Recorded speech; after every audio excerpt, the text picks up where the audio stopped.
Le 13 avril 1998, la vie de Hamilton changea du tout au tout quand un couple trouva un torse sur la berge de la rivière Miami. Le couple appela le bureau du shérif de Butler County. Le lieutenant-major Anthony Dwyer fut nommé enquêteur en chef. Il fut également le premier à examiner attentivement la dépouille. Comme le corps était dans l'eau depuis un certain temps, il était dans un état de décomposition avancée et par conséquent difficile à identifier. Quand on a découvert le torse sur cette berge, on n'a pas pu en tirer grand-chose. On pouvait voir qu'il s'agissait d'une personne à la peau blanche, mais il était impossible de savoir si c'était une femme ou un homme. Même si les enquêteurs pouvaient difficilement tirer des conclusions, une chose était sûre, il ne s'agissait pas d'un accident. On avait sectionné les membres, on a jeté un coup d'œil aux os et il semblait y avoir les traces d'une lame de scie. Le torse fut recueilli avec soin et transporté à la morgue pour autopsie. Le coroner en chef de Butler County, Richard Burkhardt, pratiqua l'autopsie. Sans la tête ni empreinte digitale, identifier la victime posait un gros défi. En outre, il fallait d'abord régler un autre problème, déterminer le sexe de cette victime. Ce qu'il y avait d'inhabituel avec ce torse, c'est qu'on était incapable de dire si c'était celui d'un homme ou d'une femme. Par l'examen du bas de l'abdomen, on a constaté qu'il y avait un utérus et des ovaires. C'était donc le torse d'une femme. Mais Burkhardt ignorait toujours la cause de la mort de la victime. On a alors radiographié le cadavre afin de s'assurer qu'il n'y avait pas de projectile. On a également fait un examen du cœur et des poumons pour savoir ce qui aurait pu causer sa mort, comme des coups de couteau par exemple. Mais on n'a rien trouvé. Une seule chose était sûre, on avait coupé la tête et les membres de la victime avec précision. Les traces d'outils sur le corps laissaient croire qu'on s'était servi d'une scie. En se basant sur la température de l'eau de la rivière et le degré de décomposition du corps, Burkhardt conclut que la femme était morte depuis au moins 2 semaines. Au bureau du shérif de Butler County, le lieutenant-major Dwyer lut le rapport d'autopsie et commença son enquête. Une femme était morte, mais on n'en savait guère plus. Chaque année, seulement à Butler County, on signale la disparition d'une 50aine de personnes. Notre priorité, c'était d'identifier la victime et de mener l'enquête sur cet homicide ou, à tout le moins, sur le traitement infligé à ce cadavre. Je me disais que ça ne serait pas facile d'identifier la victime. Pour découvrir l'identité de cette femme, le lieutenant-major Dwyer devrait d'abord recueillir des informations. Pour réduire leur champ de recherche, les enquêteurs se tournèrent vers Elizabeth Murray, anthropologue au collège de Mount St. Joseph à Cincinnati. Elle est l'une des 50 anthropologues judiciaires aux États-Unis. C'est une spécialiste dans l'analyse d'ossements humains. Après avoir fait bouillir les os pour en retirer la chair, Murray les examina pour déterminer l'âge de la victime. Comme la poitrine était plutôt petite, elle ne pouvait exclure la possibilité que la victime soit une adolescente. Toutefois, un examen minutieux de la clavicule, de la cage thoracique et du bassin n'étayait pas cette hypothèse. J'en ai conclu que la victime était âgée entre 25 et 45 ans au moment de sa mort.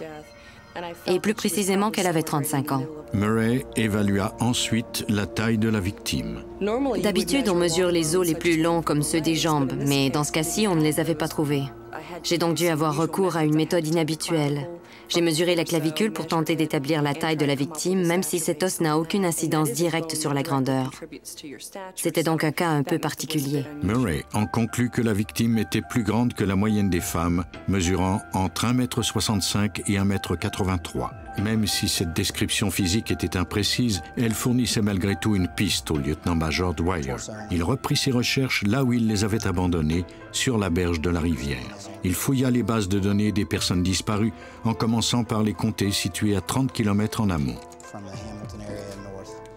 Le courant de la rivière va vers le sud. Le corps avait donc été jeté dans la rivière au nord d'Hamilton. Les enquêteurs obtinrent alors quelque chose. Une femme avait disparu de Middletown, en Ohio, à 22 km en amont. Celle-ci correspondait à la description de la victime, étant à la fois plus mince et plus grande que la moyenne des femmes.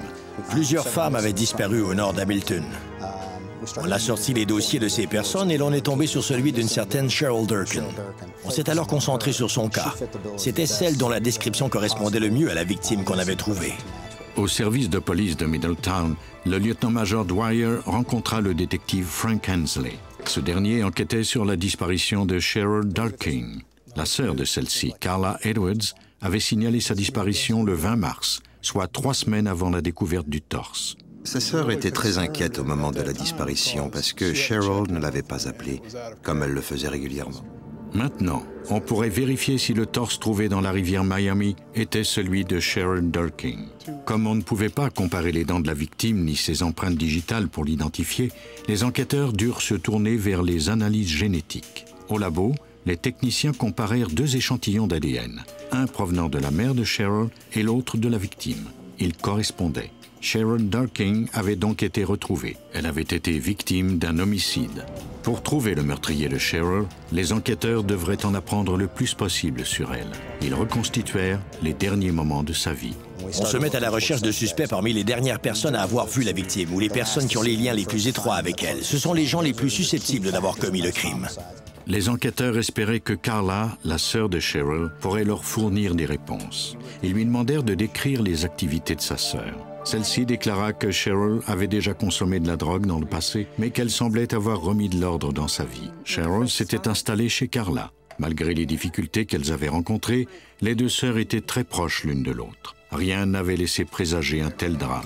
Résolus à trouver des pistes, les enquêteurs tentèrent une nouvelle approche en envoyant la dépouille de Cheryl à Stephen Sims du centre judiciaire régional situé à l'Université du Tennessee. Cet expert en marque d'outils devrait tenter de découvrir ce qui avait servi à démembrer le corps de Cheryl.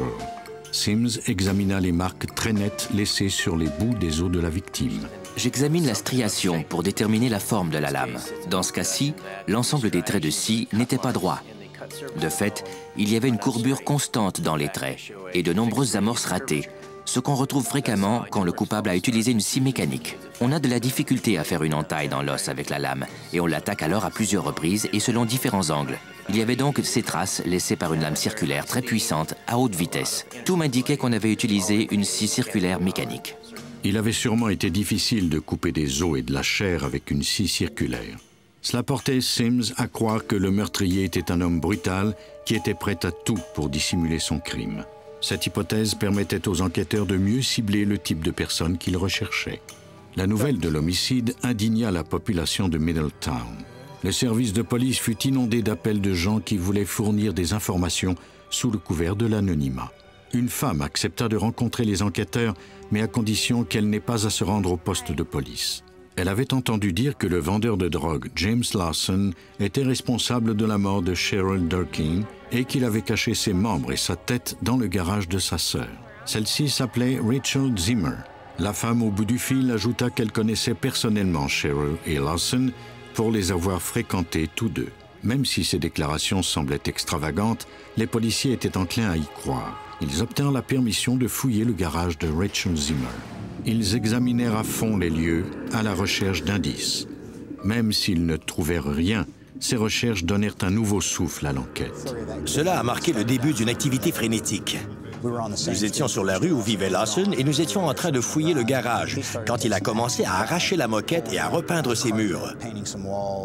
Cela n'a fait qu'attiser nos soupçons. On a alors reçu un autre appel d'une femme qui disait qu'il y avait des taches sur la moquette qu'il était en train d'enlever. En attendant l'obtention d'un mandat de perquisition de la maison de Lawson, les enquêteurs vérifièrent ses antécédents judiciaires dans la base de données criminelles du pays. Le suspect avait déjà eu des démêlés avec la justice. Son ex-femme l'avait accusé d'avoir tenté d'entrer chez elle malgré une ordonnance le lui interdisant. Le lieutenant-major Anthony Dwyer et le détective Frank Hensley montrèrent leur mandat de perquisition à James Lawson. Celui-ci accepta de se rendre au poste pour y répondre aux questions des enquêteurs. Pendant ce temps, des techniciens judiciaires du bureau du shérif de Butler County allèrent chercher la moquette dans la cour du suspect. Dans un couloir, on trouva des taches de sang le long d'une plainte. On en recueillit des échantillons pour les faire analyser au labo. Dans la chambre à coucher, le luminol révéla la présence de taches de sang sur la moquette et les plaintes. On recueillit à nouveau des échantillons. La police fouilla ensuite le sous-sol à la recherche d'une preuve de son implication dans le meurtre. Les techniciens remarquèrent que le coin où se trouvait l'atelier de menuiserie avait été fraîchement repeint à l'aide de peinture industrielle très opaque. Mais cette peinture n'empêcha heureusement pas les enquêteurs de trouver un indice important. Là où ils ont appliqué du luminol, on aurait dit un abattoir tant il y avait de sang. Les murs en avaient été copieusement aspergés pendant qu'il la démembrait avec sa scie. Bien qu'on n'ait jamais retrouvé la scie circulaire, la quantité de sang dans le sous-sol de James Lawson était telle que les enquêteurs furent convaincus qu'il avait tué Cheryl Durking. Le lieutenant-major Dwyer interrogea le suspect au poste de police de Middletown. Lawson reconnut avoir entendu parler du meurtre, mais il déclara qu'il ne connaissait pas Cheryl Durkin personnellement. Il ajouta qu'il rénovait sa maison et qu'il s'était blessé en coupant des cloisons sèches. Selon lui, le sang sur la moquette était le sien. Dwyer était persuadé que Lawson mentait, mais sans preuve de son implication dans le crime, il devait le laisser partir. On avait trouvé beaucoup d'indices dans la maison, mais on n'avait aucune preuve génétique qui démontrait que la victime s'y était trouvée. À ce stade, on ne pouvait donc pas le faire inculper. Au cours des semaines suivantes, on analysa les échantillons de sang trouvés dans la maison et on les compara au profil génétique de Cheryl Durkin. Les deux étaient parfaitement identiques. Les enquêteurs pouvaient maintenant arrêter le présumé meurtrier.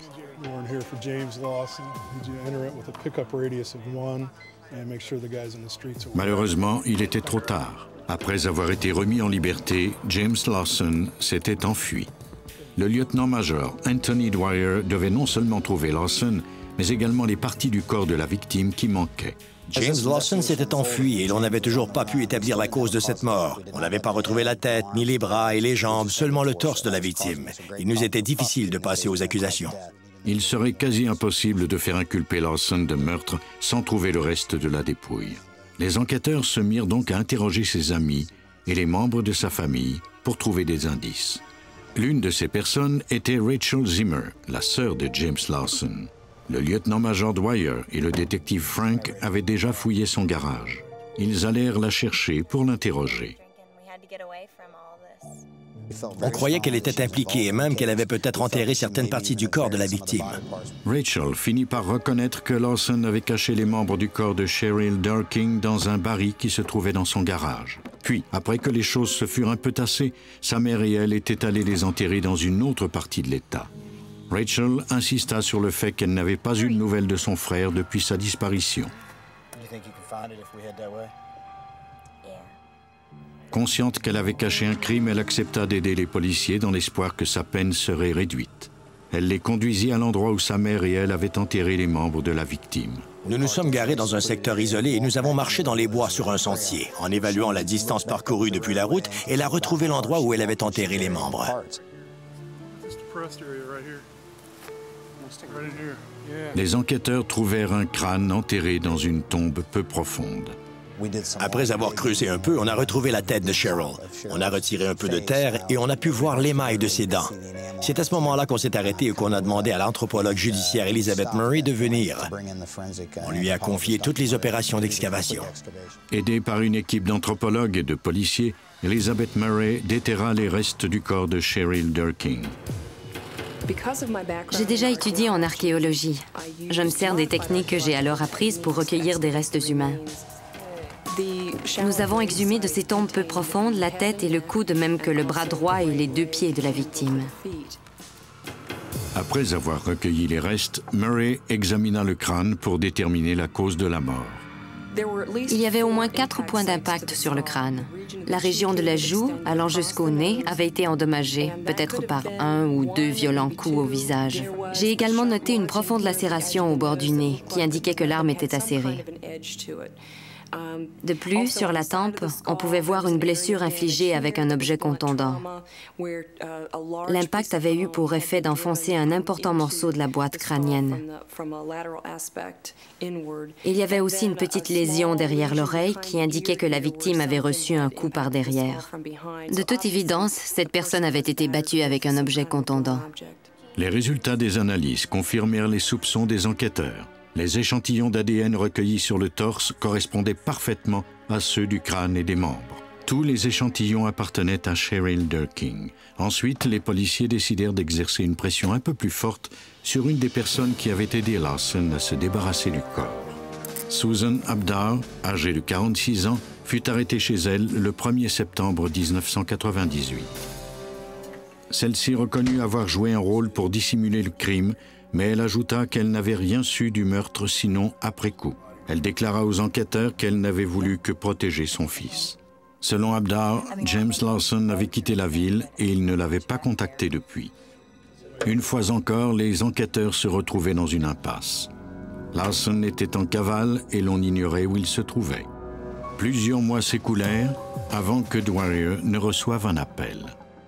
Des producteurs nous ont appelés pour nous dire qu'ils voulaient consacrer une émission sur ce suspect. Ils nous ont interviewés et quelques semaines plus tard, l'émission a été diffusée. Pour la deuxième fois, la police reçut des centaines d'appels, dont celui d'une dame âgée de l'Indiana. Elle croyait que sa petite fille vivait avec James Lawson.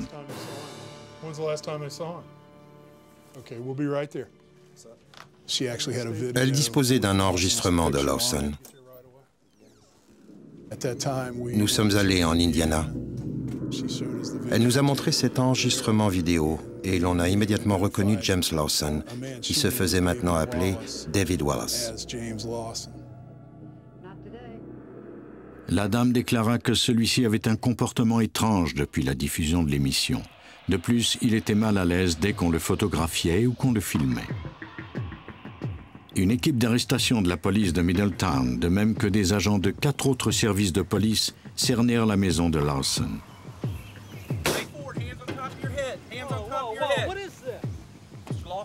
Lawson fut arrêté et accusé du meurtre au premier degré de Cheryl Darking.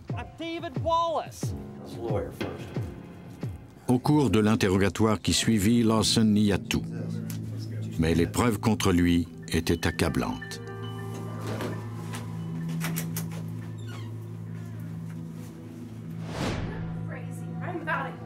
Sur la base des indices, les enquêteurs croient que Cheryl a passé la nuit chez Lawson.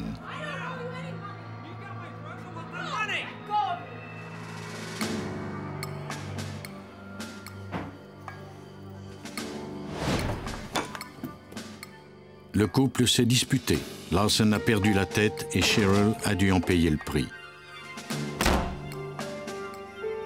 Il a ensuite jeté le corps de la jeune femme dans la rivière Miami en espérant que nul ne le trouverait jamais. Le 13 décembre 1999, James Lawson a été jugé coupable du meurtre de Cheryl Darking et du démembrement de son corps. Il a été condamné à une peine minimale de 21 ans pour ce meurtre, de même que pour avoir falsifié des indices et traité outrageusement un cadavre.